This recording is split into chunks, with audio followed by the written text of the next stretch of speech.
Morning. Here the main important topic started. हमारा topic start हो चुका था बेसिक ऑपरेटर। ना first one is the arithmetic operators. Okay, arithmetic operator are use to mathematical expression in the same way there are use to algebra. Mathematical expression use होते हैं बेटा इसके अंदर जो एल्जेब्रा की बेस एल्जेब्रा होते हैं। कौन कौन से ऑपरेटर्स होते हैं ये देखेंगे। अब आप एक बार अच्छे से सुन लीजिए कि ऑपरेटर्स बहुत इंपॉर्टेंट है आपके लिए। और ऑपरेटर्स में आपको याद क्या करना है कि अर्थमेटिक ऑपरेटर्स कौन कौन से होते हैं। फॉर एग्जांपल यहाँ जो ऑपरेटर के एग्जांपल दिए और उसका सेम एज इट इज़ जो एक एक एग्जाम ऑपरेटर को एक्सप्लेन किया है, ये बहुत इंपॉर्टेंट क्वेश्चन है, आता ही आता है। Plus means addition, add the value either side of the operator, value add की जाती है इसमें। सब्ट्रैक्शन, सब्ट्रैक्ट की जाती है वैल्यू लेफ्ट हैंड की साइड से। मल्टीप्लिकेशन, मल्टीप्लाइज होता है operator either side of the. Division, left side से हम डिवीजन करना स्टार्ट करते हैं। मॉड्यूल्स का मतलब होता है percent. Divide the left hand operand and right hand operand are return the reminder. Left hand operand करता है, राइट हैंड आपको रिमाइंडर देता है अगर कुछ बच रहा है तो उसके अंदर। प्लस डिवाइड किया होगा आपने तो आपको पता होगा। ये इंक्रीमेंट के लिए यूज़ होता है, मतलब प्लस आगे बढ़ाना हो तो, और ये डिग्री में मतलब कम होता है। ठीक है, ये हमारे कौन से हैं ऑपरेटर। बहुत ही सिंपल ऑपरेटर है ये, आपको पता है ये ऑपरेटर क्या करते हैं। सिर्फ आपको कंप्यूटर की लैंग्वेज में मतलब जावा जो भी हम पढ़ रहे हैं उसमें आपको ये ध्यान रखना है कि इसका जो एक्सप्लेनेशन है वो आपको ध्यान रखना है, क्योंकि इसका एक्सप्लेनेशन थोड़ा सा डिफरेंट है। ओके, तो आपको ये ध्यान रखना है। Now the second one is relational operator. Relational operator क्या होते हैं। Assume that A hold 10 and B hold, दो वेरिएबल होते हैं इसके अंदर जो वैल्यू होल्ड कर रखी है। यहाँ पर क्या होता है ये plus equal to. Check if the value to operand are equal. दो वेरिएबल होते हैं तो ऑब्वियस सी बात है दोनों एक दूसरे से वैल्यू चेक इक्वल में चेक करेंगे इक्वल है या नहीं। ठीक है, यहाँ नॉट इक्वल है, चेक वैल्यू होने पर ये बताएगा कि वैल्यू इक्वल है या नहीं है। जैसे यहाँ पर 10 है और ये 20 है बी, तो ये इक्वल नहीं है। ठीक है, ग्रेटर देन है तो ये यहाँ पर चेक करेगा दो वैल्यू से।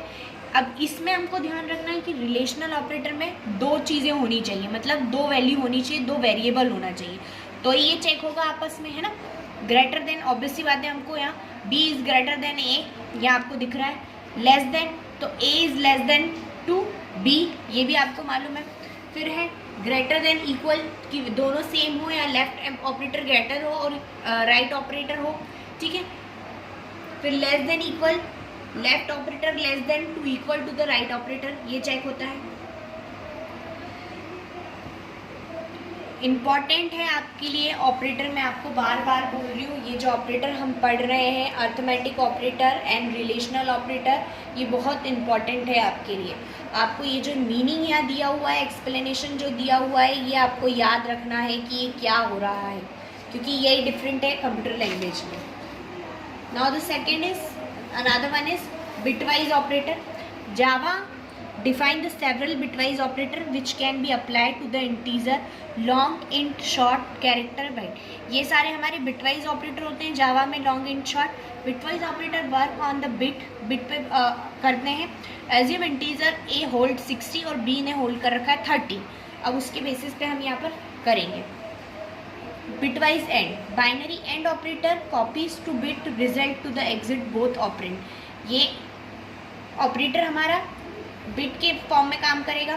फिर bitwise और बाइनरी और operator bit if the existent either operand, then binary set of the one operand but not both, एक ऑपरेंड को सेट करेगा।